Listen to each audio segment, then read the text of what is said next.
Field shot, loops it down there, and wide open. Then the ball is knocked loose. The catch is made, and then the ball is knocked out of his hand. You ever play COD, Coach? Halo?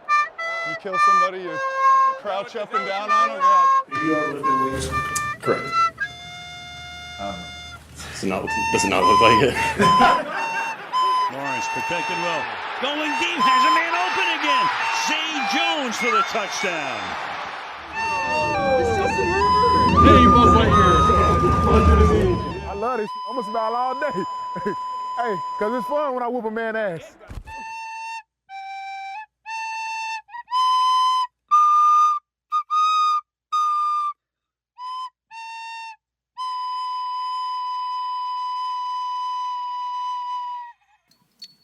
Hello, everyone. Welcome to the inaugural episode of the Bolts podcast, dispatches from the NFL's 407 7th team and other happenings from the world of cricket.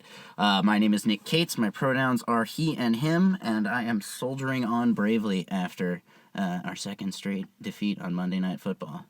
Which we'll get into. Which we will get into. How are you, sir, my friend? I'm doing quite well. My name is Aryaan Ori, for those of you who don't know me, which is hopefully not all of you, but I assume most of you. And my pronouns are also he, him. Nice. And I'm really excited.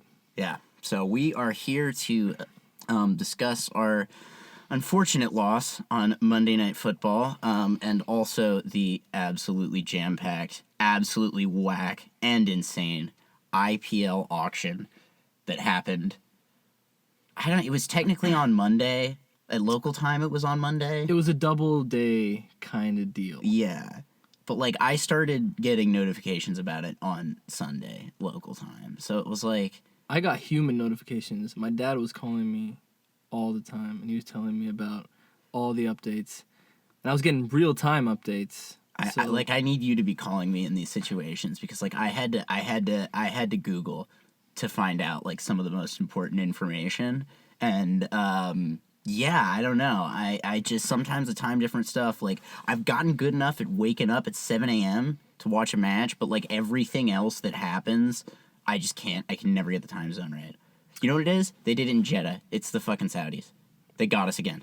They fucking got us again. When are we going to stop losing? I swear to goodness.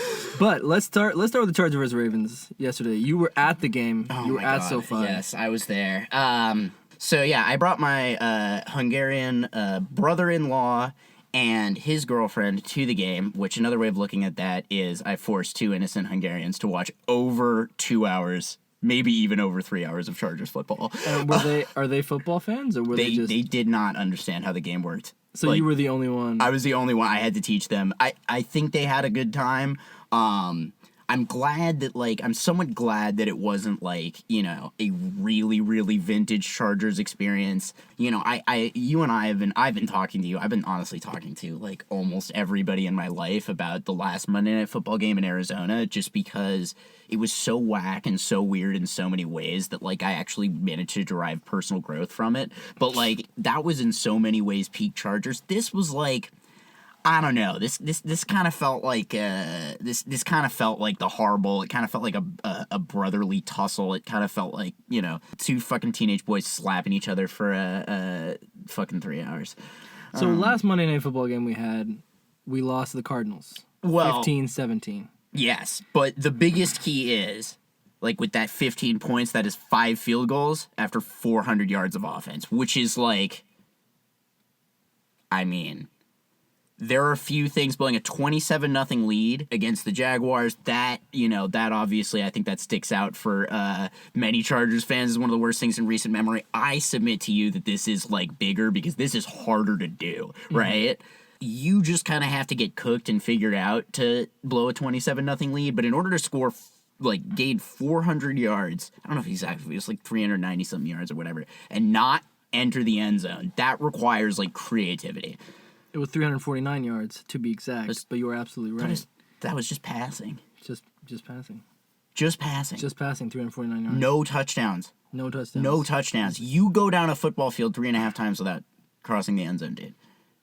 Do it. It's not an easy thing to do. So compared to that, last night's game, there were there were a number of frustrating things. Obviously, not being able to get off the field on fourth down is pull your hair out stuff. So in summation, right, we lost to the Cardinals 15-17 after 349 passing yards. Yes. And no touchdowns. Yes. And now that really happened. And come to yesterday's Monday Night Football, i.e. November 24th. Yes. And we lose to the Baltimore Ravens 30-20. We're not doing well against the Birds. Yeah, we're not doing well against the Birds. Yeah, the Birds are fucking kicking our ass. Our weakness. Normally, power lines, they get Birds.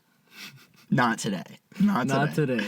The Harbaughs clashed. Yes, the elder brother once again prevailed. Now, the last time they met, that was the Super Bowl. Yeah, the 49ers and the lights went out. Only weird shit happens when the Harbaughs come in. This game, a lot of frustrating stuff, I think, from the Chargers' end. We were injured as hell. Perryman was out in the middle, and as a result, Derrick Henry just busted directly through the center of our defensive line for the entire night. Oddly enough, especially after watching Kyler Murray beat us in Arizona, I was thinking that Lamar was just going to keep the ball and run all the fuck over us. He actually, we did a decent job of containing him on the ground, but, Henry absolutely destroyed us. It was like vintage Josh Jacobs against Brandon Staley defensive line. So narrow down our loss to one key factor. What would you say we lacked this time around? It was we get off the field on 1 4th down, we're done. We had them on 4th down with 2 minutes left in the second quarter on their own 35 or 40, and we had 2 key 4th downs in the second half. There were a lot of guys in the I think Derwin was talking about in his press conference last week, we got to get off the field on 3rd down. Well, we fucking did, and then John Harbaugh went for it and got it every single fucking time, which is you are taking steps towards seppuku with that one, definitely, but the silver lining with that is if we literally can just stop one of those, people will stop trying that on us because we will get giving Justin Herbert the ball at the 35-yard line. That's cash money. Even if he lays an egg, you got to take her the kicker. Now I'm hearing a lot of logical. That's true.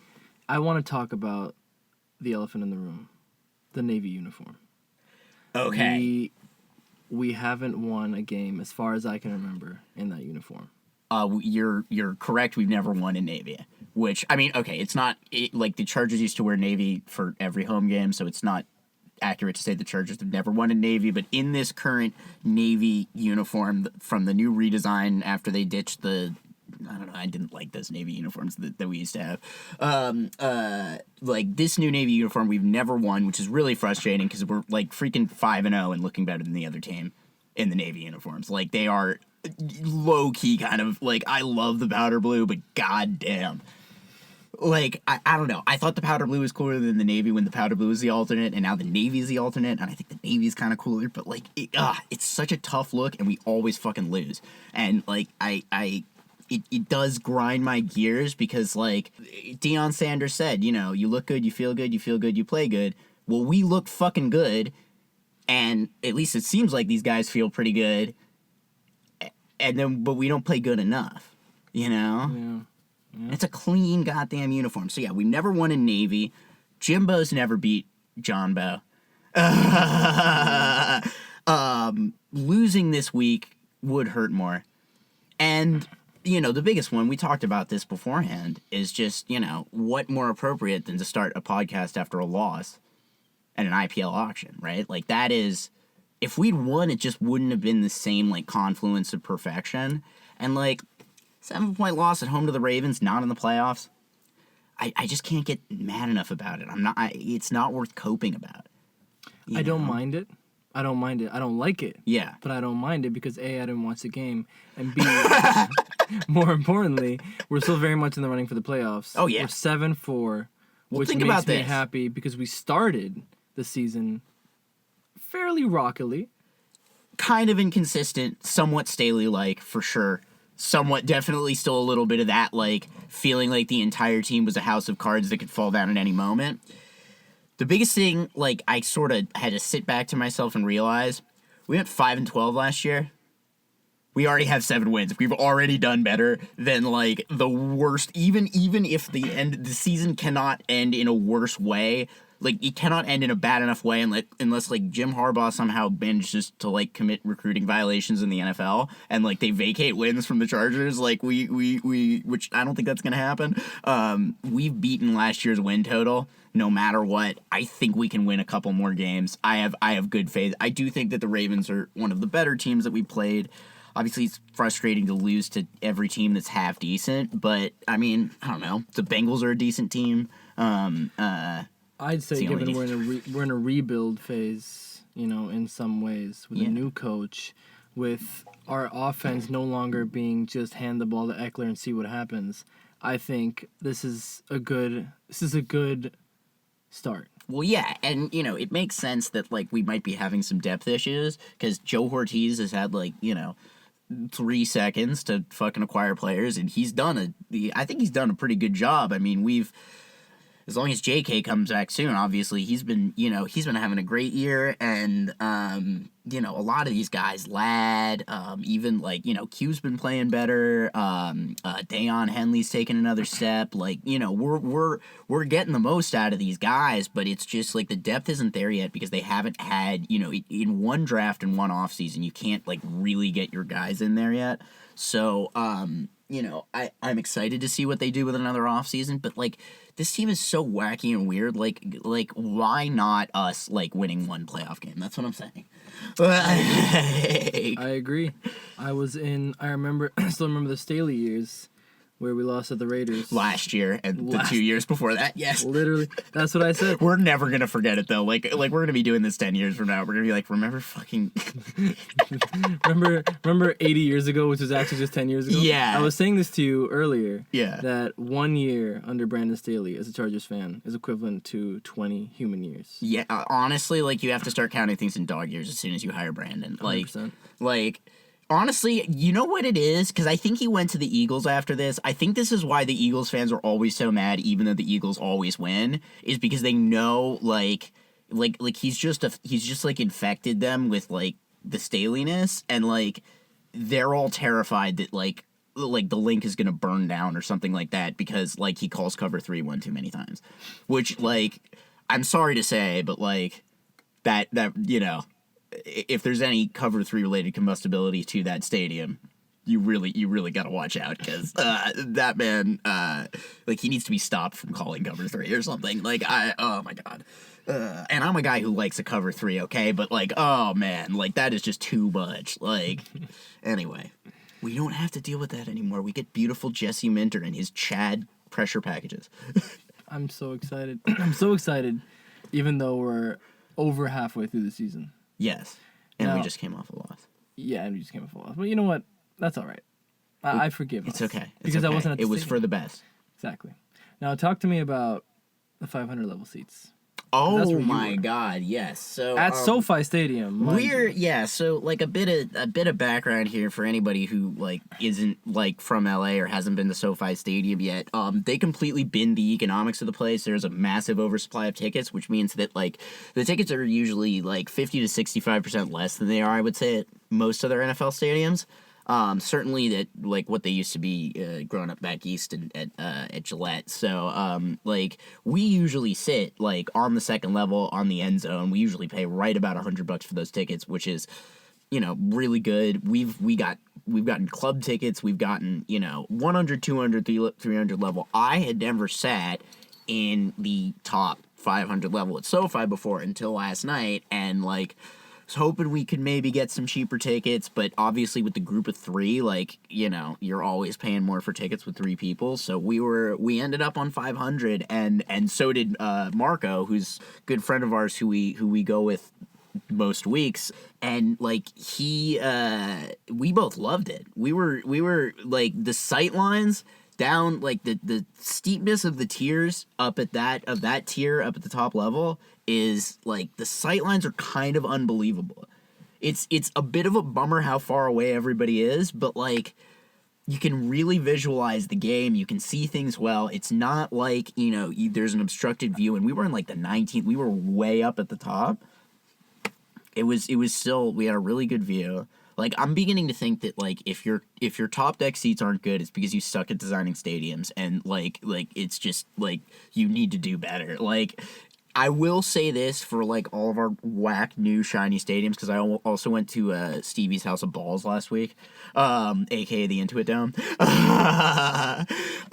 and like that has a really good steep top tier too, and they do a good job with it. Like it's I don't know, there's something about the extra steepness to the top tier that, you just get this like laser focus, like bird's eye view of the game. It's really, really nice, and it keeps you a little bit closer too. I mean, at SoFi it's kind of negligible because of the place is so big, but at a good arena, if it's steep like that, it's good. So yeah, I'm not fearing, like, just in case like this team gets good and like more than 15 people show up to the games and like tickets start getting more expensive, I'm very comforted knowing that like it's like Dodger Stadium and you really can't get a bad seat, I would say this: if you're a Rams fan, if you're a Chargers fan, or if you're somebody who likes to travel the country, following your NFL team on the road, 100% check out SoFi Stadium, because unless you're a fan of a team that's playing the Chargers, in which case on the weekend, stay the fuck away from SoFi Stadium. Or come and support the Chargers. And support the Chargers. You know you can do that too. Don't be that guy who supports the away team. Yeah, that's all I'm saying. Yeah, that person, I should say. Even though I've actually been that guy. And you're a horrible person for it. I know. I really am. I really am. I have 2 football teams. I'm terrible. So you're from. Where are you from? No, I'm from here, dude. I was born here. Like the Chargers, I was born here. I moved out of town and then I came back. But you go to Dunkin' Donuts a lot. Sure. Which means you're I bet. If you were from here, you would go to Trader Joe's and you'd be buying matcha. Dude, there was a Trader Joe's like half a mile from my house. Did you ever go? Did you ever go all once? The time. So you were LA born and bred. Yes. And I missed In-N-Out the entire time. Okay. Yeah. Whenever I meet somebody that's from LA, they say, I was born here. I get surprised. I get really excited. It's like I'm meeting somebody from a different culture. Is it really that rare? It is very rare. Because you're way more social than I am. You're not like a fucking hermit like I am. And like, and the thing is, I'm way more social than you, but I'm also a hermit. But when I do... You also just live in an area of town where it's way easier to like go outside and see other people, whereas like y'all look at the Hollywood Hills and you're like, it's fucking nice, but like what it actually is 3 miles from literally anything. Absolutely. And like if you like to get high like I do, like just like once you're there, like you're not feeling driving down to the fucking valley, you know what I'm saying? 100%. And like you live in Westwood. If I lived in your building, I would take like 6 barn rips and walk to Jersey Mike's, and I would pig the fuck out, and it would be beautiful. And yeah, and I'll tell you what, you wouldn't meet one person from LA. They'd all be from out of town. And from out of town, I mean the Bay Area. I mean San Diego. I mean anywhere but... Not San Diego. I just did that for the Bay Area. That expression that I did that nobody saw because this is a podcast, I did that just for the Bay Area, not for San Diego. We're a pro San Diego podcast, I think. Oh, I love San Diego. Love San Diego. Never been. You've never been? We'll probably never go. But I love... How and why? Dude, I'm an LA guy. It is 2 hours away. It's 2 hours too many. Now let's talk about. Should we look ahead to next week? Let's look ahead to next week. Let's talk about Chargers versus Falcons. Yes. So, JK's out. Well, he got injured. Yeah. Helpfully, I have JK in fantasy. Last I checked, he still has the Q next to his name, so he's not like officially ruled. Yeah. Oh, hold on. Yes, he's still got the Q. But yeah, so JK had a knee injury in the first half of the game. Afterwards, our running game sucked. I would like to see the Gus Bus get his feet under him. I think that's a big thing that would open up our offense. Like, I think it would have kind of a similar effect to Justin kind of finding his way into making plays with his feet. Just because he's such a fucking bruiser, man. You know, that guy is giant. He's a plum. He's like Dre Russ if he played football. Dude, that guy's made of glass. Okay, fair, but that's why he plays cricket and not football. See, this is how you know the cricket talk is coming. It's like it's coming into the football talk. It's coming. It's bubbling under the surface, man, and it is about to explode. But yeah. So yeah, I want to see Gus get going. I don't know what it is. Like, obviously running game, it's both offensive line and running back. And, for whatever reason, our run blocking works with JK and it doesn't work with Gus. I think Gus, just to give our viewers what he did last game, he had 9 carries for 11 yards. Yeah. With 1 touchdown. For my cricket fans out there, that's not good. That's like not good at all. That's like a nice Deepak Huda test innings, like right there, basically. For all of you out there will be disagreements about Deepak Huda's ability to hit the ball because I am a close personal friend of Deepak Huda in my head.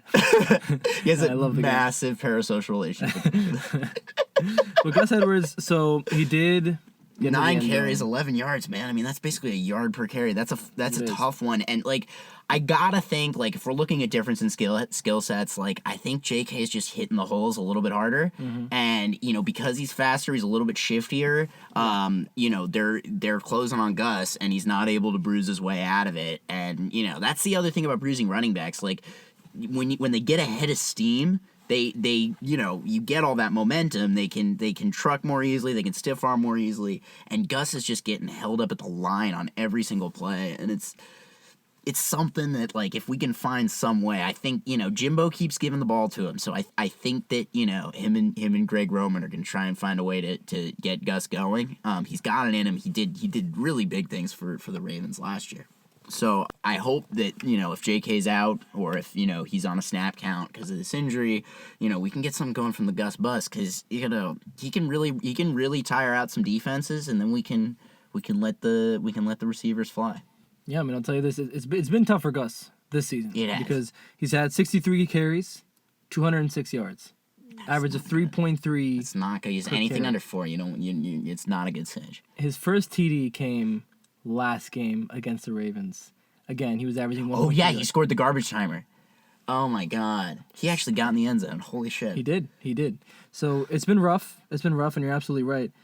Well, it'll be interesting to see. Yeah, I hope because that for comparison, let's look at J.K. Dobbins. J.K. Dobbins has been he's closer to that. He's like 750 yards at this point. 766 yards on 158 carries, so more than double. 5 yards a carry. Yeah, 4.8 yards a carry. Boy, with 8 touchdowns. If he wasn't made of fucking glass, bro. 8 touchdowns with the longest. Honestly, run. I'll take Trey Rest in our backfield at this point. Like, I'll take him. He like J.K. Dobbins is also like low key kind of made of glass. Not really. I love you, J.K. I don't want to. I don't. But like we can be honest about your injury history. Like, you have been in the past a little bit glassy, but like, let's be honest. Like, this season has been great, and I'm glad that he still got the Q next to his name. Makes me feel a little better. It might just be a sprain. Didn't do his knee. Totally. Fingers crossed. But yeah, I don't know. I also just want to see him continue the season. I wanna see him keep it going. I want to see him. Finish things. I want to see him get to 1,000 yards, man. He deserves. We haven't had a 1,000-yard rusher. Like, I don't think Eckler ever really got there. He might have gotten 1,000 yards receiving, but I'm not sure. Yeah, that's something that our researcher, i.e. me, would look into. The Aryaan Sports Bureau. The Aryaan Sports Bureau. We already have the Elias Sports Bureau. You used to work there, but you had a dispute with Elias, so you started your own. You're absolutely right. You're absolutely right.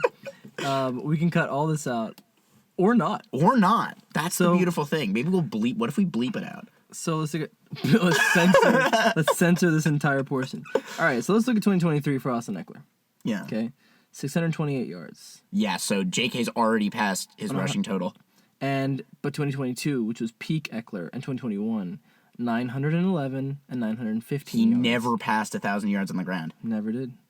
So, yeah, I didn't think he so. never averaged over, 2017, he averaged 5.5. He's a rookie. Yeah. But peak Eck. Like second year or something like that. Peak Eck, we're talking renegotiating contract. We're talking, I don't want to be here anymore, Eck. 4.4 and 4.5 yards per carry. Yeah, no, he's not getting the type of guy. I mean, obviously, okay, he didn't have Greg Roman's run blocking, but also he's just like, I don't know. I don't think he would really work in this offense. He's too much of a receiving back. We don't check down to JK often enough that, like, because that's the thing. Like, Eckler, we're talking about a lot of design screens. We're talking about, like, he is a guy who you get the ball in his hands and he makes things work. So, obviously he's less likely to reach 1,000 yards for that reason, but like, JK is at 728 yards, and we're like barely halfway through. We're a little over halfway through the season. We got 6 games to go. We got 6 games to go. That's a lot of time for him to gain some more yards, especially if he's doesn't have a knee injury. Like, Eckler was never this effective on the ground. I think if we can just get that little. I don't even know if it's JK. It's Gus, because once Gus gets going, that bruising, all of that. It's going to wear down defenses. It's going to open up holes for JK. It's going to wear down the secondary. We're going to be able to get balls to Ladd and Q and all these guys. Now, QJ last year, number 1 draft pick. Yeah, number 1 draft pick drafted right in front of a guy who does have that burn-your-face-off speed. Although, Zay Flowers did not do very much last night. Last night he didn't, but last year he did. Last year, QJ was... Yeah, but this year, I mean, look, Q had a big drop last night, but he's shown some flashes, and honestly, he just needs to fix his hands. I know that's been the knock on him for a long time. I choose to be optimistic. I choose to feel good. They're probably going to draft a receiver in the first 2 rounds this year again anyway, so it doesn't really, it sort of doesn't matter. He's got his opportunity. I think that it's just, there's a little too much expectation. He had the big drop last night, but... that was preceded by a poorly picked up flag pass interference penalty that was PI, and the refs picked up the flag because the ref, like there was some weird, point shaving shit going on after the Ravens took the lead with the ref picking up random PI flags and shit like that, and everything going in favor of the Ravens. It was very weird, and it didn't feel like he was trying to get the Ravens to win because the Ravens were already winning. It felt like he was trying to affect a spread. You know what I'm saying? It was like a spot fix, in cricket. It was a little bit of a spot fix, you know what I'm saying? I do. And that's what it felt like, at least. Roger Goodell is going to come to my house and, hit me over the head with an axe for accusing the NFL of spot fixing a game, but, it kind of felt like that. I don't know. I'm not angry enough about it to, really make a point of it, but it that came right after that, and the mood was weird, and I don't know, it was an absolute missile across the middle, and he just he dropped it. But basically every receiver on the Chargers roster for the past 3 years has had drop problems. Keenan Allen had drop problems last year. Josh Palmer's always had drop problems. I almost said Josh problems, but he's I don't know. Maybe he does have Josh problems, but he's definitely dropped his fair share of balls. Josh problems, I'll tell you that. But yeah, man, I don't know. I choose to believe there's something with Q because he's got that body and he has that ability to get separation, catch 50-50 balls. We've seen it. We've seen the flashes this year. And I think that, just with better coaching, that guy had to survive a fucking year of Brandon Staley, man. Think about that. Think about what that took out of him mentally, physically, spiritually. Now, if we were having to be coached by an NPC. Now, if you were to put together a formula, what are the top 3 things we need to get right to defeat the Falcons next week? Because there's a lot going on right now. In fact, I'm just reading now that there's some advice going around for the Chargers that they should be pairing up QJ and or Ladd with T. Higgins. Well, that's an off-season thing. We're not going to be able to bring in T. Higgins before the Falcons game, sadly. Of course not. Which is very unfortunate because obviously he would be very helpful in helping us defeat the Falcons. He would cause a lot of problems down the field for the Chargers, and obviously with Justin's ability to stretch the field with his arm, I definitely think T. Higgins would be a sweet addition to the Chargers roster. Sadly, the trade deadline has passed and we can't have him right now. So the Falcons are 6-5. Number 1 NFC South. 6-5. We are 7-4. Just as a reminder to you Bolts fans, we're not used to seeing that. I know, especially this early in the season. Well, obviously we haven't had great luck with the Birds. The Birds have kind of flipped the bird at us, all of them. So I'm hoping we can do something about that. There's a weird inconsistency thing going with all the Bird teams, the Ravens included. The Ravens lost by 20 points to the Browns, who we beat by 20 points. So there's all sorts of weird Bird inconsistency stuff going on. So it's another matchup where I'm I have no fucking idea what's going to happen here. But, I hope the Ravens aren't that whack, right? The Chargers are whack. And the Falcons are kind of a little more whack. The Bengals are pretty whack, right? So I feel like when you have two whack teams together, like, all bets are kind of off. Like, a lot of weird things could potentially happen here. Like, I could see this game being, like, 6-3 or, like, 49-45, and I don't know which one it's going to be, you know? It's kind of like a last year Chargers-Patriots game. I believe the score was Yeah, it was 9-3 or something, 10-6. Something. Imagine being a fan of both of those teams. Oh, God. It's like dying inside, man. It's just dying inside. That was pure pain. Everybody who hates the Patriots out there, like, takes so much joy in the fact that I had to, like, I literally made myself watch that entire game. Me too. Yeah. That was one of the few games I watched the entirety of last season, and goodness gracious, And you had a fucking choice, man. You didn't even have two irons in that fire. what a snooze fest, and I regret it. And like and you know what I did? I shared it on my Instagram story as well. that it was such a snooze fest. No, that I was proud that we won because wins were so few and far between. It's so true. That was, It was- what a different time. 8 months ago. Oof. Not even 8 months ago. It's more than 8 months ago, but fucking year ago. But yeah, I think, you know, obviously not super stoked to be going up against Bijan Robinson this week, especially after getting run all over by Derrick Henry. Hopefully, I don't know what's up with Denzel's injury, but hopefully we can get Denzel Perryman back. I think we really missed him this week. I think that we maybe stop some of those fourth downs, maybe stop some more of those third downs with Denzel back in the lineup. That was a huge bummer to not have him. But yeah, I think, you know, we gotta stop Bijan. I feel good if we can get double coverage on Drake London, and like if we can get the same kind of pressure we got to Lamar and Joe Burrow. Like, Kirk Cousins is like fat and slow, so we're gonna get a lot more sacks against him. Like, I'm looking for Tuli to have a big day. I'm looking for Khalil and Joey to have big days because he's just a fucking sitting duck back there. Like, he's not, you know, this is not a mobile quarterback, so I feel a little better about that. We don't really have to respect the threat to run, but I don't know. It's an away game. I have no idea. I have no idea what we're gonna get. I mean, hey, if we win, we're talking big money. I'd be very excited. Would that be our first bird win? It would be our first bird win. We finally flipped the birds. I'm looking forward to that. I want to flip the birds, man. Well, we'll come back after the game to talk about what happened. Talk about see if we can flip the birds. Yeah. All right. All right. And I guess we can come back after the break and After talk the- about bubbling beneath the surface. IPL. The beauty.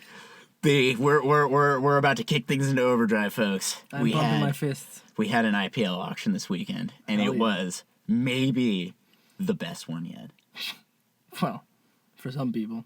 For some people. For some people. We'll see you on the other side.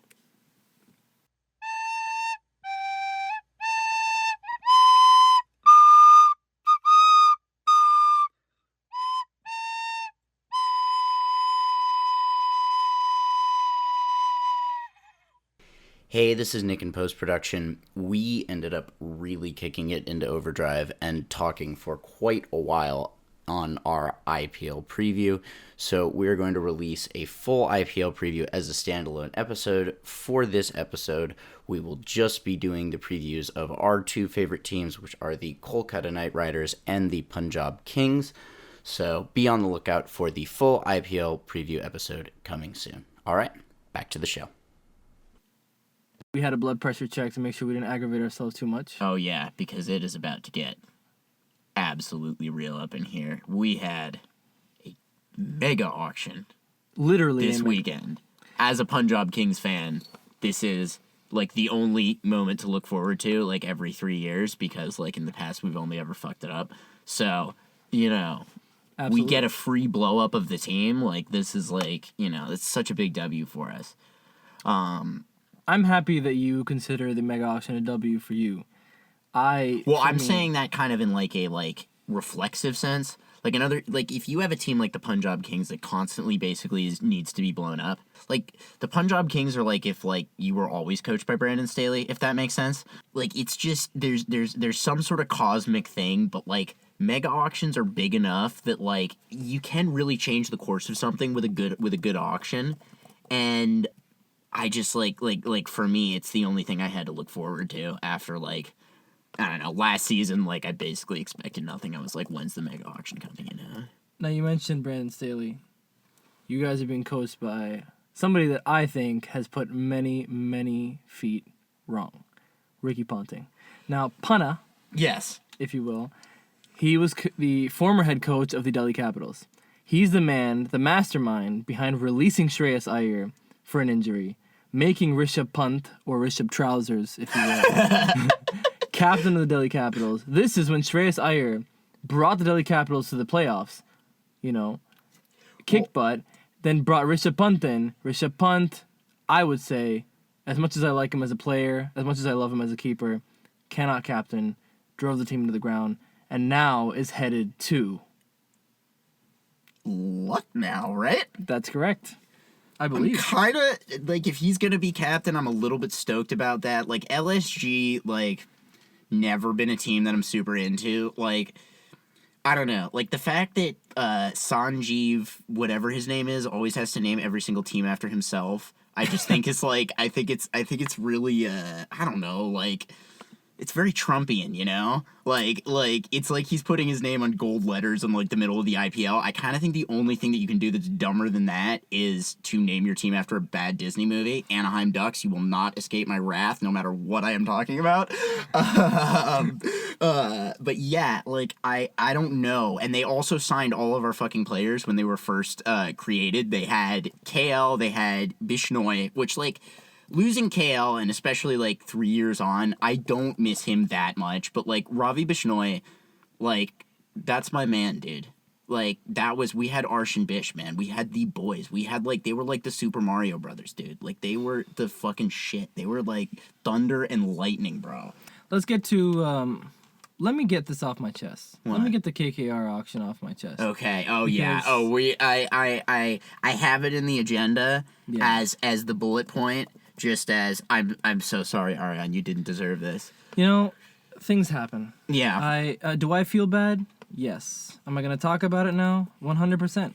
Now let's talk about our retentions first, which I think for the most part, actually, it was a fascinating mix of veterans and new people. Right? Yeah. We had Rinku Singh retained at 13 crores. Course. Varun Chakravarti, 12 crores. I say, of course.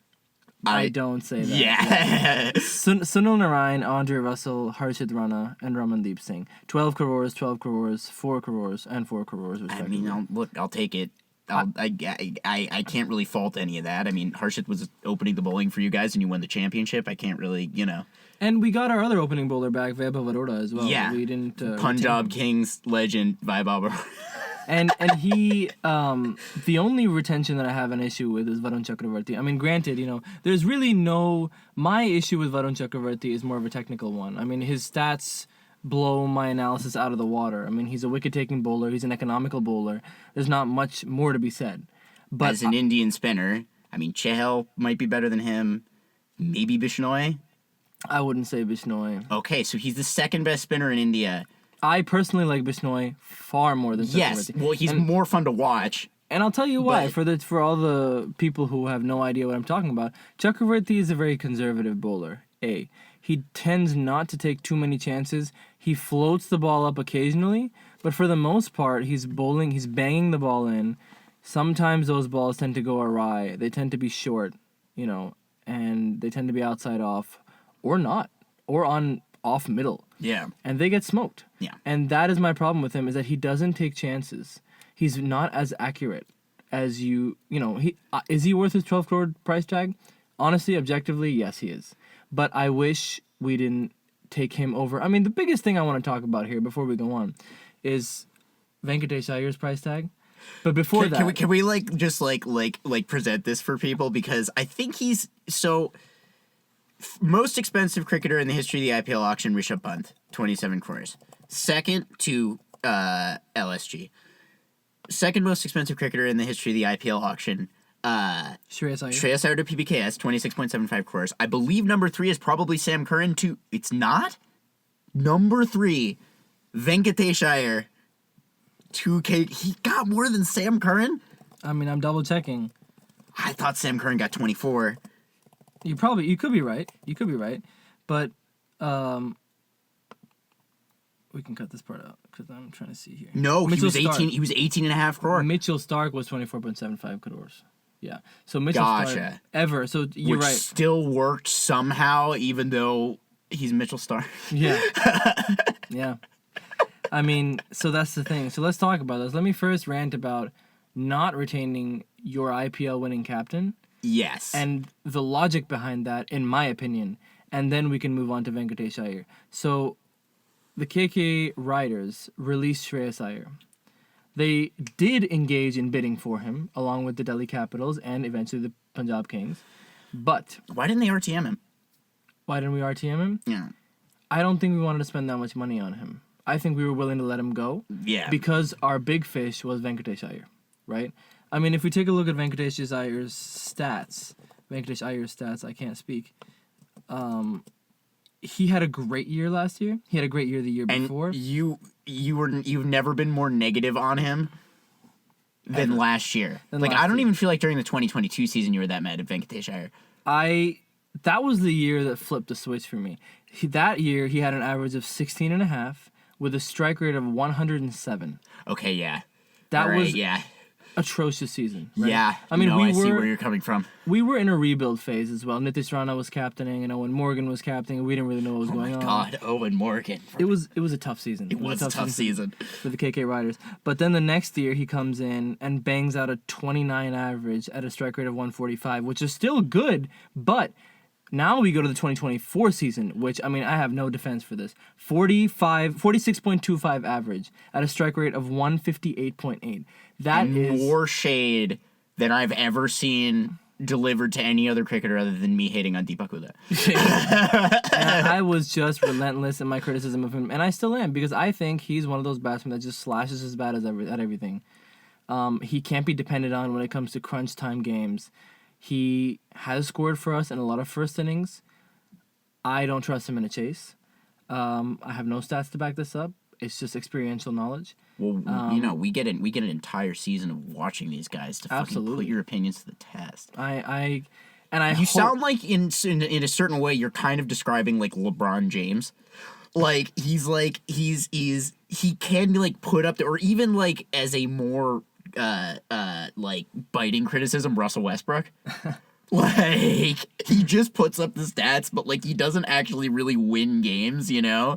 I don't know. I'm throwing shade at LeBron because I'm a Boston Celtics fan who hates him. But, like, you know, like, kind of that Russell Westbrook thing of, like, you know, you average a triple-double a game, but for what reason, right? You average 46 at a strike rate of 150, and, like, it doesn't fucking matter because you disappear when the moments matter. Yeah. So, you know, I'm curious to see. Honestly, part of me hopes that he wins the orange cap just to, like, slightly make you mad. That's, like, the devil side of me. And, like, the angel side of me hopes that he absolutely crashes and burns so you guys don't retain him so that your agenda can be proven right. I would much rather him prove me wrong, to be honest, because I think, and this is where we go to now why we dumped Shreyas Iyer. Firstly, I think we got it wrong in our heads, right? Shreyas Iyer was dumped because we were not willing to pay a high enough price tag for his captaincy. That's the value of Shreyas. Not his batting. It's his batting. I looked this up. Shreyas Iyer, every single season that he's actually played on the cricket field, he has led his team to the playoffs, or at least was captaining for the full season. He's led his team to the playoffs, and his first season as captain, when Gautam Gambhir was Delhi was 1-5 with him. They replaced him with Shreyas, and they're 4-4 the entire rest of the way. Like that, there's something there. In the same way that, like, you know, we used to have a stacked squad with KL as captain, and we still sucked. Like, we had KL Rahul, Mohammad Shami, Nicholas Purin, Glenn Maxwell, and we were ass. Chris Gale, the fucking universe boss, and we were ass, right? Like, so, like, I'm looking at that with captaincy. I'm like, we're still PBKS. Like, there's a good chance we're gonna miss the playoffs, but like, I'd be like, it feels more realistic than ever that it could go in that it could be that fourth qualifying spot. We can sneak right in there. The only reason I would doubt your playoff prospects, and we'll get into this when we talk about PBKS, is Ricky Ponting. But I will get into that later. Shreyas Iyer's batting average last year, when he demoted himself down the order, if you recall that, 39. average, which is higher than I Yes. thought. Strike rate, I thought it was around 127, which is his career strike rate. 146.86. That's a high strike rate. That's a high average. My man can finish. My man can finish. I am surprised at this decision not to retain him and to let him go to PBKS and to any team for that matter. Yeah. It's a little disappointing to see because if you're willing to get Venkatesh Iyer for X amount of money, Venkatesh Iyer is not going to captain your team.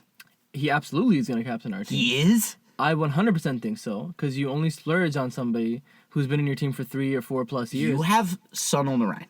Sunil Narayan. Let's talk about Sunil Narayan because Sunil Narayan was retained for a weird price tag, pretty low.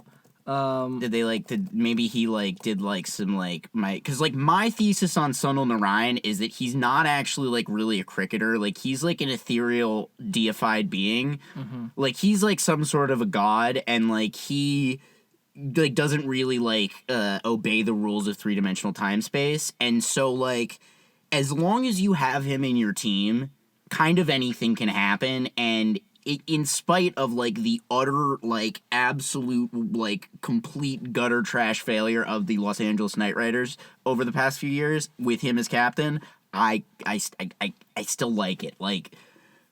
The guy's got the experience, and the guy's got that ability to harness black magic at any point. I don't know, man. How bad can he be as captain? Venkatesh Iyer captained a cricket team before in his life.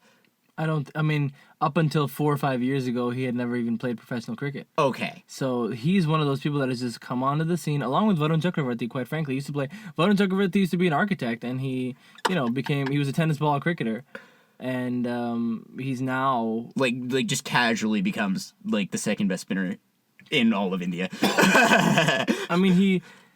about how many people in India are trying to become even the second best spinner in all of India. And Varun Chakravarti was just in between fucking around with the T-square, I'm gonna become the second best bowler in India casually.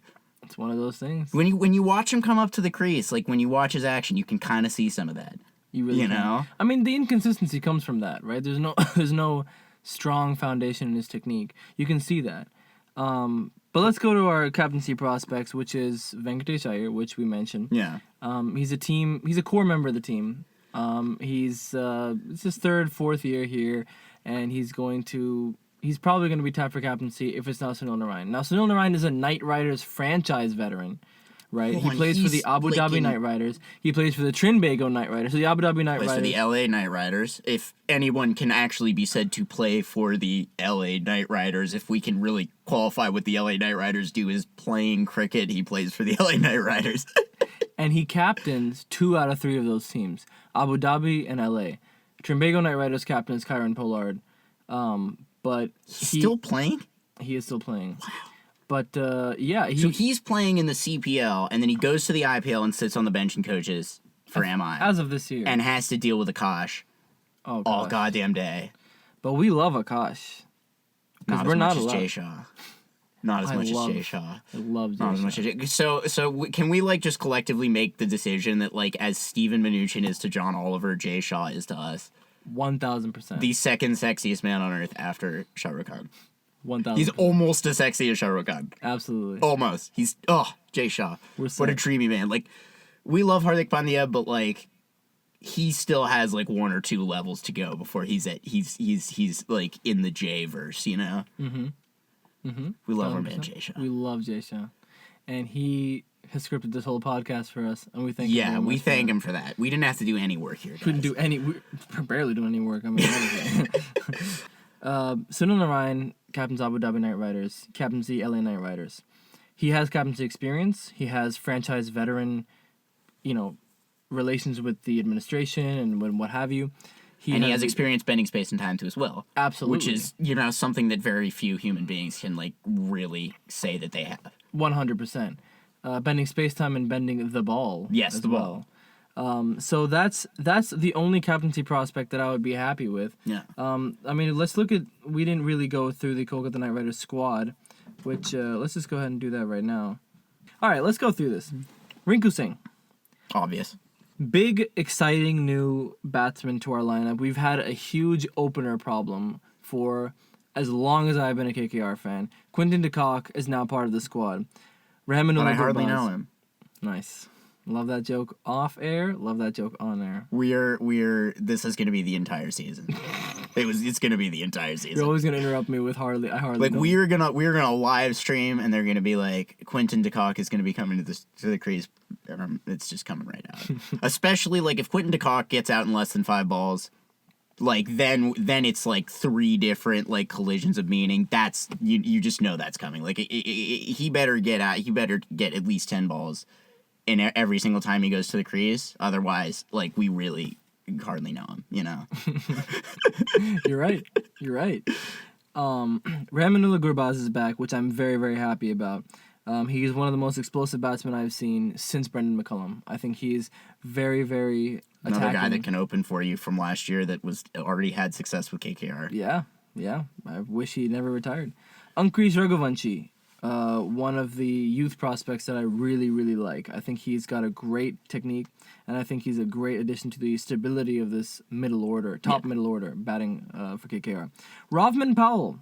Get into that later. Is he gonna play? I hope probably. not. Well, that's the thing about KKR. 2 of your overseas slots are spoken for no matter what. Mm-hmm. So, like we're talking about guys like Rahmanullah Gurbaz. You gotta whether or not you can bring him into the lineup is gonna really depend on what you're doing with your bowling. I mean, the nice thing about Sunil Ryan and Dre Russ is they can both do absolutely anything, but you're still, like, 2 of your core players are taking up overseas player slots, and it just makes, like, your options, you really need to fill most of the rest of your slots with Indian players.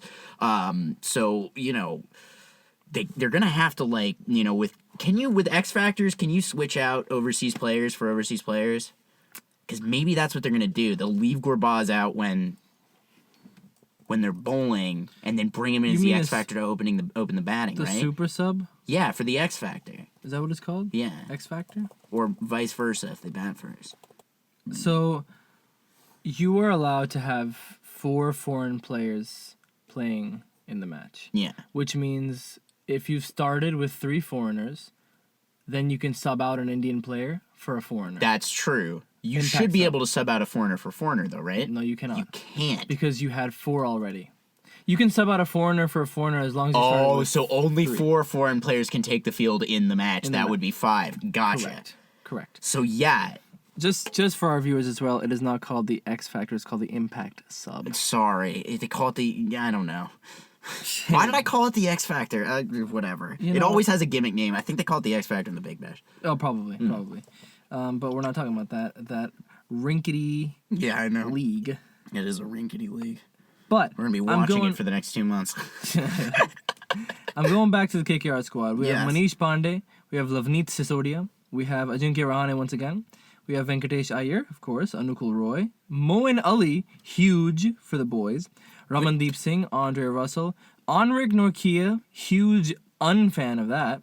But is he going to play? Like, can he play? Like, that's, like, if Rahmanullah Gurbaz, we might have trouble, like, getting him into the lineup. I can't see Nortia going in unless he's, like, absolutely, lighting the ball on fire. But, I mean, he hasn't been a top T20 bowler in, like, 2 or 3 years. Right. He sucks. Vaibhav Arora, Mayank Markanday. Spencer Johnson, no idea who that is. Australian prospect all-rounder, I believe. Could be good. He's under bowlers, so he's not an all-rounder. I thought he was an all-rounder. I think he bats too.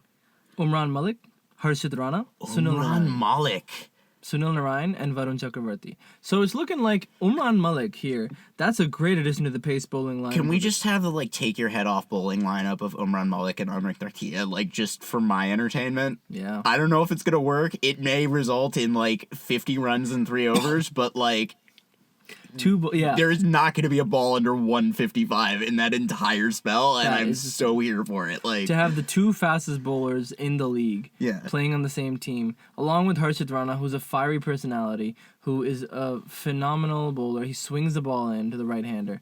And Aurora swings the ball out, too. Who does? Vaibhav Arora. He swings the ball out. still swings the damn ball. You say out or in? He just swings the ball. He still swings the ball. I think he swings it out. He swung it out when he played for us, but he was our primary swing bowler when we had him. Yeah, and he's our primary swing bowler as well.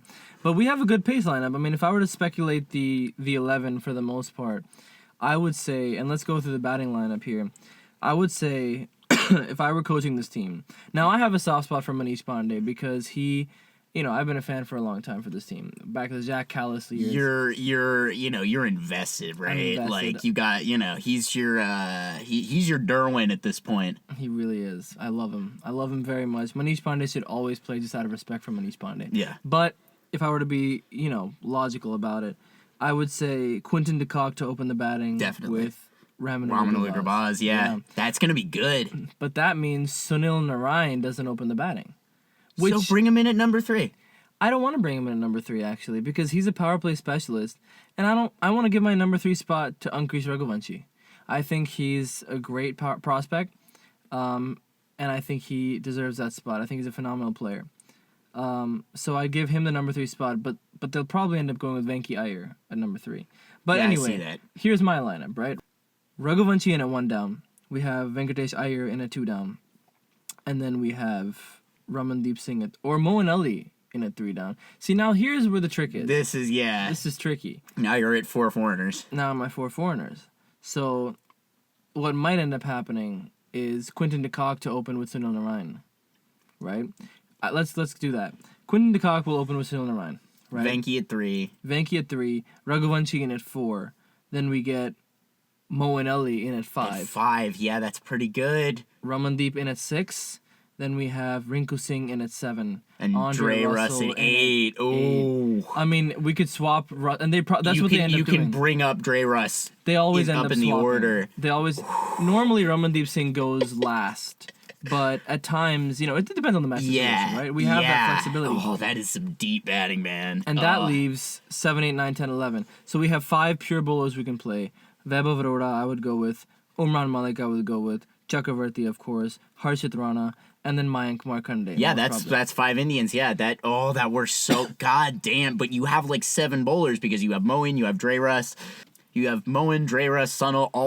All of them can give you overs.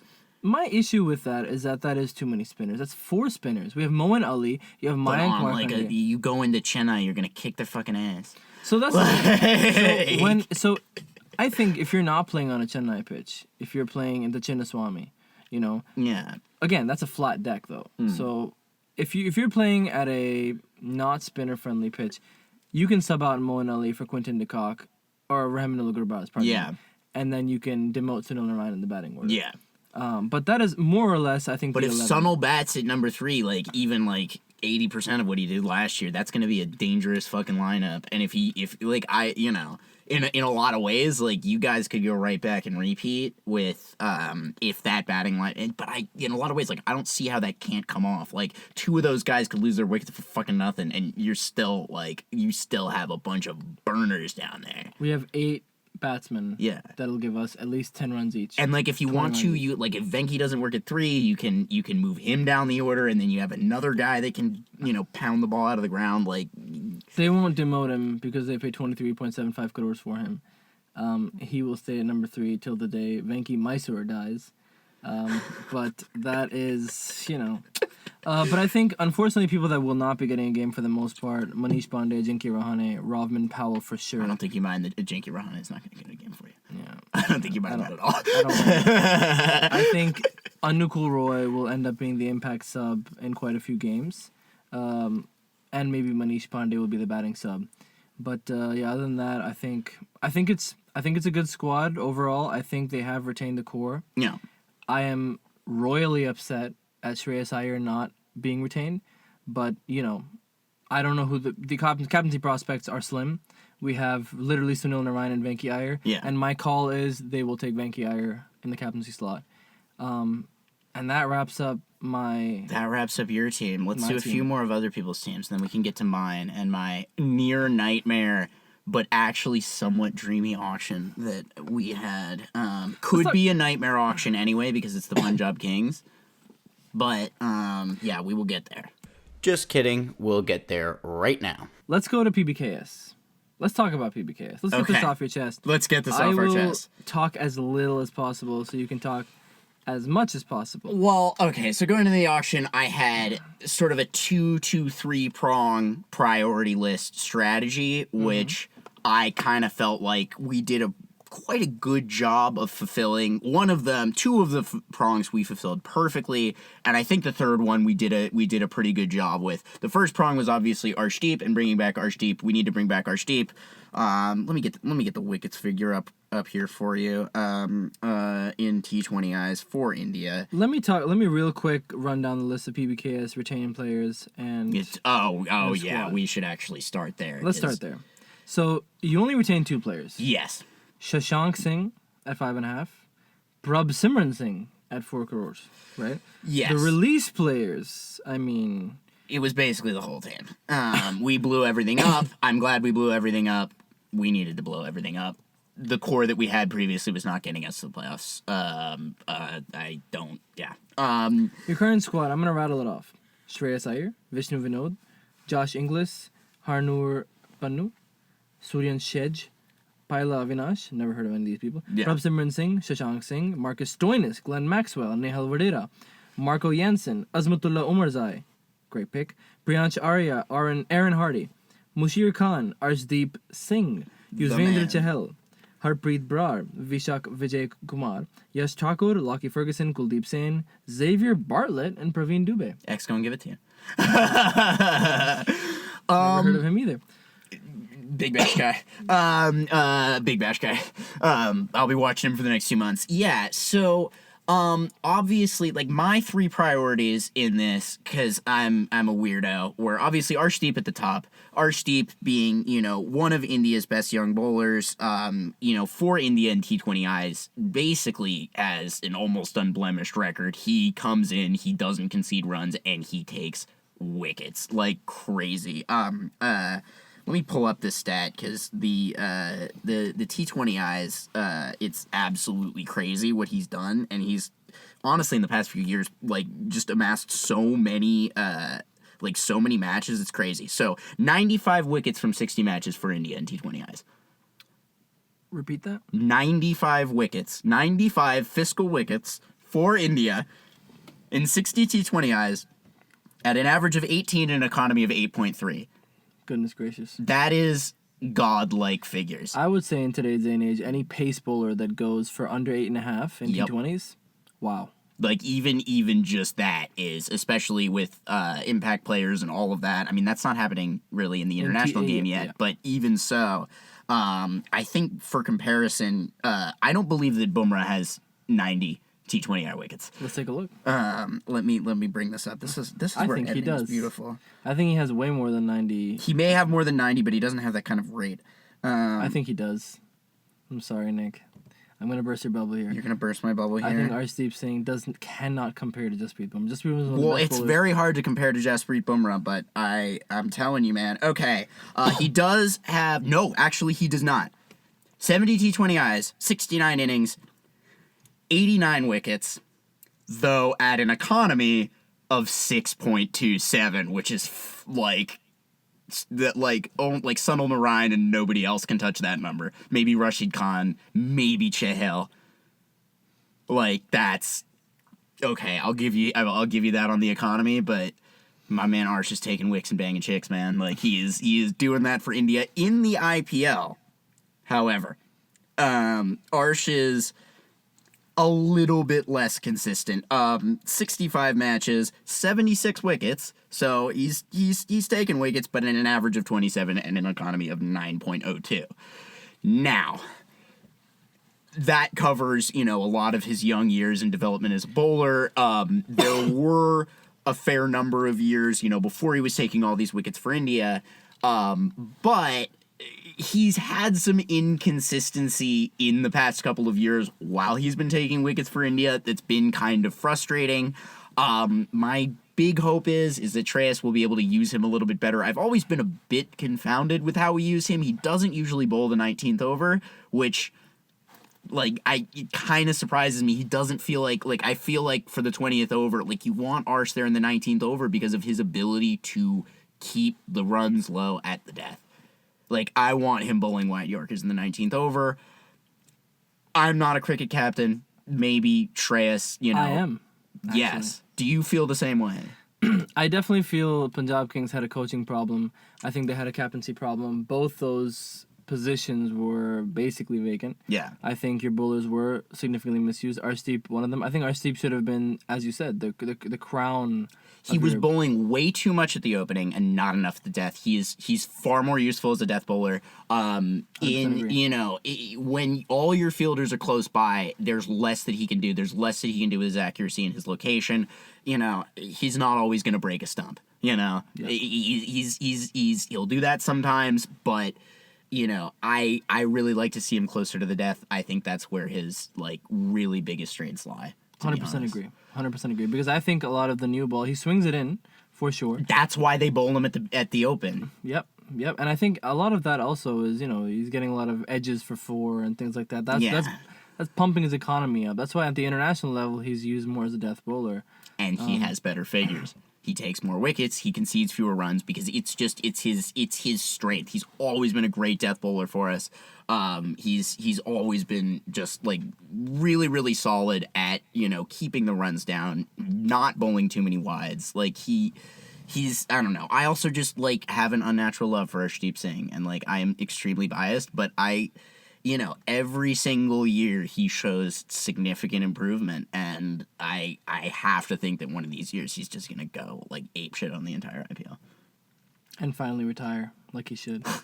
Let's go to your bowling lineup looks quite outstanding. Yeah, my 3-pronged auction approach. Just before we get fully into the squad, Arshdeep got him back. Check.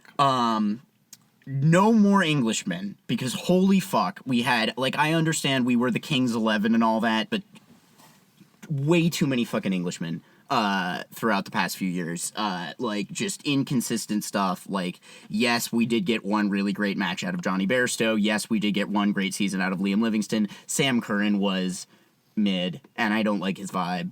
And I'm really glad. The one nice thing about Ricky Ponting is that he is Australian, so he's also gonna be relatively more anti-English than maybe your average head coach. And you want me to give you some bad news right now? What? Josh Inglis. Born in Yorkshire. I'm fine. And you know what? Yorkshire, that's the part of English cricketers that I'm okay with. Well, he's born in Leeds. I'm okay with that. I'll take Leeds. If he could have been pulled out of a coal mine, it's better.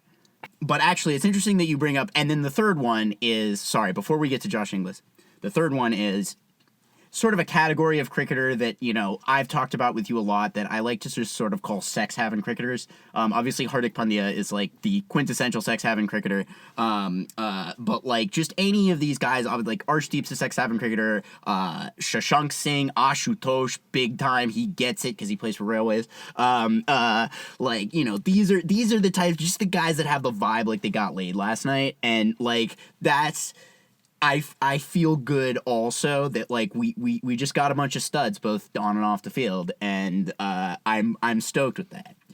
But I'm glad you brought up Josh Inglis, because I kind of have no fucking idea who's gonna open the batting for this team. Well, we already have one set, Prabh Simran Singh, which is also a little bit vomit inducing for me, because I hope that Prabh is growing. I hope he's developing. I hope he's gonna be better this season, because regression Prabh is going to be a fucking tire fire. When he is, flowing, he can really he's put together some really good innings, but how I felt about Prabh in the past.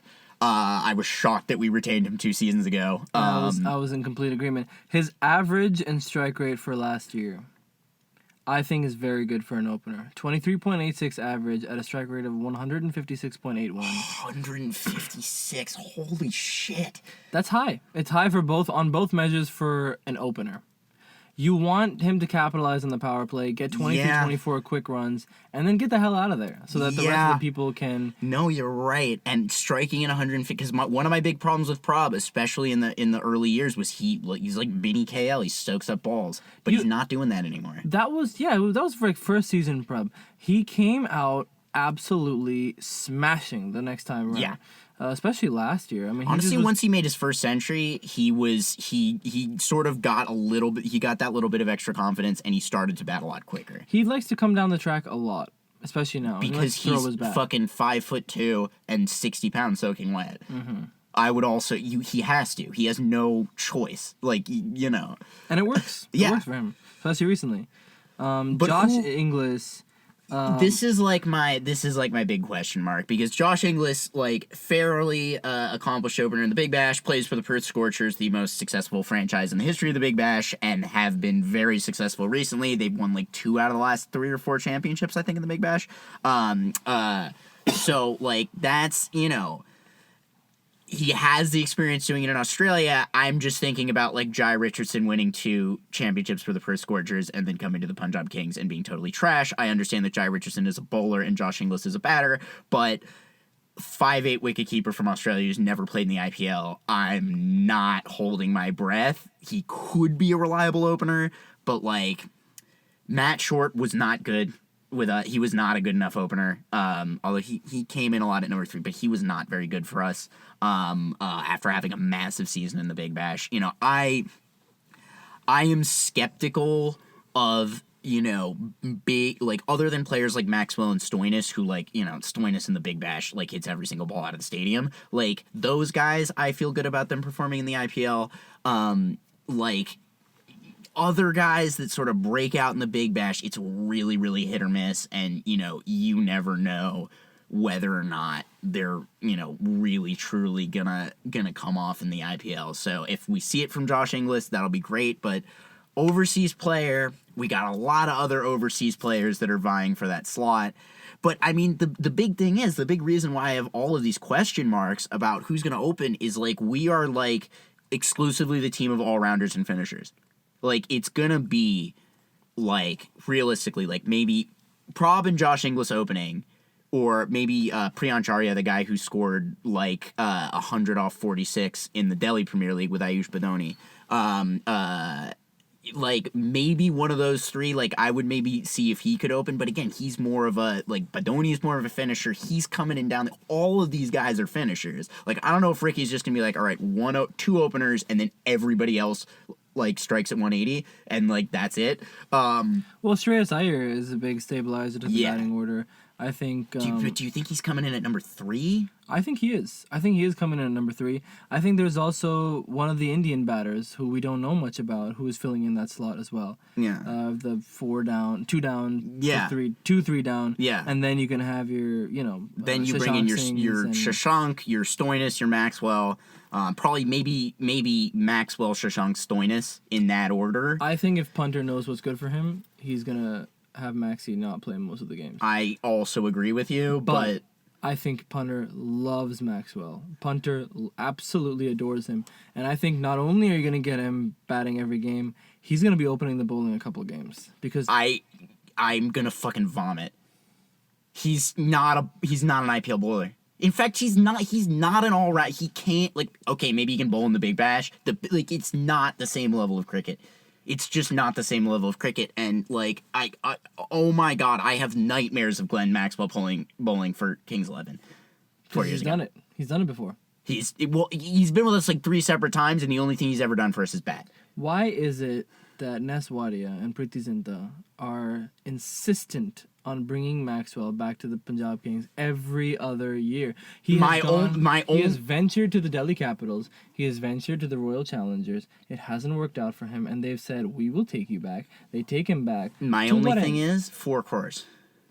Then again, we could have had Sam Curran back for like 2 crores, although he is English, but I mean, look, David Warner went unsold. Yes. Glenn Maxwell is being paid 4 crores. Oh, yes, I know. David Warner, like, has a falsetto voice and all of that, but he can fucking bat. And how annoying would it be getting beaten by David Warner of the Punjab Kings? And he wouldn't need to do jack shit. He could open. It wouldn't even fucking matter if he scored any runs. But we have Glenn Maxwell, who, like, I really do feel like if Glenn Maxwell, like, vintage form, like, even if he averages, like, 20 or 30 and can strike at 150 plus, we're going to the playoffs. If he averages 30 to 40 and he can strike at 150 plus, we will probably be a top 2 or top 3 team. Those are the biggest ifs in the world, and there's a chance he will make just over 100 runs for us this season. Like, that is also very possible. Probable. The one thing I will say for Glenn Maxwell is that his absolute biggest nemesis in the IPL, and I don't even know if I can think of anybody else that owns anybody else in, the IPL with this efficiency, is Harpreet Brar. Harpreet Brar absolutely, takes Glenn Maxwell to the woodshed every single time. I don't know if he's made more than 2 or 3 runs off of Harpreet Brar, and he goes out every single time. He went out for, a couple of years ago, he went out for first ball duck. He was, completely bamboozled. So at least he won't have to face Harpreet Brar, but he didn't have to face Harpreet Brar 4 years ago, and it was like he was facing Harpreet Brar on every single ball. So, I have a lot of excitement for a lot of these young guys, a lot of the potential that we have in these all-rounders and finishers. I think our bowling lineup, we have so much flexibility. We're going to have Arsh, we're going to have Chahal, we're probably going to have Harpreet Brar in most matches. There's a lot of spinners. But, we can bring in Lockie Ferguson. We can bring in Marco Janssen. Marco Janssen, if he goes on, he's going to be a really effective pace bowler for us. But hopefully we don't need him to be. I think Yash Thakur is a huge buy, and Kuldeep Sen as well. Yeah. These are both huge buys. And I think, including Praveen Dubey as well, I think these are all great bowlers. And I think you have plenty of Indian talent to choose from exactly as well in the pace department. Well, especially considering Maxwell and Stoinis are probably going to be eating up too. I'm fine with Stoinis being in the team. And also my low key happiest buy is fucking Stoinis, so he can't beat us again. Just in terms of having an absolute nuclear bomb of a finisher, when he gets going, he is unstoppable. I'm happy to give him one of our foreign player slots for every single match. Glenn Maxwell, we need to be realistic about him. I'll give him 2, maybe 3 matches, but if he's not batting, we gotta give a chance to one of these young guys. That is where think about Shashank. A year ago, Shashank, we almost bought the wrong Shashank Singh, right? And he ended up arguably being our best player last year. So if Glenn Maxwell isn't performing, he needs to be out of the squad. We need to be giving a chance to one of these young guys, because ultimately, all of our biggest finds are Steep, Gulp, dare I say it, Prob, right? All of these guys over the past few years, Shashank, even Ashutosh, random guys who we just picked up who were ready to perform in the IPL. They're there's just this certain class of IPL players. I really think Tevatia is kind of the king of them, where they're not super sexy, but they will fucking deliver for you in the IPL. They know they're built personally, spiritually, with their personality to be in the IPL, and they will give you. Jitesh, I think, is another one of these players who they will just come in and, make shit happen for you. And I'm hoping that Punter is going to be giving those guys some chances, and he's going to be open-minded in terms of his lineup, because we all know what Glenn Maxwell is capable of not doing. Right? Give me where Punjab finishes. I'm going to tell you this. I have very, very great high hopes for this team. But I will say, if they can get over their punting problem, they have Iyer as captain, they have a great bowling lineup, they have a fairly good to great batting lineup. Yeah. Plus all-rounder And field. it's built for the modern IPL. Mm-hmm. It really is. Jerry Kimber always says, do the all-rounders beat the specialists? Well, we're the fucking team of all-rounders, I'll tell you that. We are, almost exclusively top-to-bottom all-rounders. So, I like to think that we're built for the modern IPL. I'm going to be a little bit more meta. I'm going to be a little bit more cosmic and universal in this assessment, because I believe that the Punjab Kings and the Chargers are cosmically connected, and I believe that they are on a slow-rising course together. I think that Punjab Kings will finish somewhere between 3 and 5 this year, largely dependent on Glenn Maxwell and his decision making. I want to believe that this team is not so cursed that they can, finish. You say Glenn Maxwell? Yeah, well, ultimately, I think that if Glenn Maxwell performs, we can finish third. If he really performs, we could finish second. But I think that if Punter leaves him in too long, that's where we look at fifth, we look at sixth. I like to think that we are too well-constructed of a team to finish 7th, 8th, or 9th, but this is Punjab or 10th, but this is Punjab Kings. I think you're weighing Maxwell a little bit too heavily. I think whether he performs or not, you have 10 other guys that are absolutely going to kill it. But if Punter leaves him in the lineup, it's like we have 10 guys. True, that's true. I mean, he has to be smart enough to remove him. I mean, at the very least, Maxwell can contribute in the field. He's one of the best fielders in the game. So that's at least you'll have that if he keeps. And we have had fielding problems, so that is helpful. Yeah. So I think fifth is out of the question. I think you're looking at third or fourth. I love your optimism, but it's like the Chargers, man. I can't sit here right now with the Chargers and guarantee you that we're gonna. I think we are, and I also think if the Chargers make the playoffs, PBKs are going to the playoffs. I think it's connected. I also think about this: Chargers, new coach, right? New culture. Things are already different. I mean, Ricky Ponting, yes, he's made mistakes, but he's probably better than either of our last two coaches. I mean, Trevor Bayless won one championship, right? I mean, before that, we were being held back. It's just, he still feels like the best coach we've had since I've been a fan of the team. Even though he has his flaws, and Shreyas Iyer is far and away the most successful guy that I love Shikhar Dhawan, but he was. There's a part of me that's can we just give him 30 lakhs to open the batting and that's it, and hopefully hold his body together for long enough and to smack the inside of his thigh after he makes a catch. I really like Gobber for all three of those things. Also to maybe take Glenn Maxwell's place. But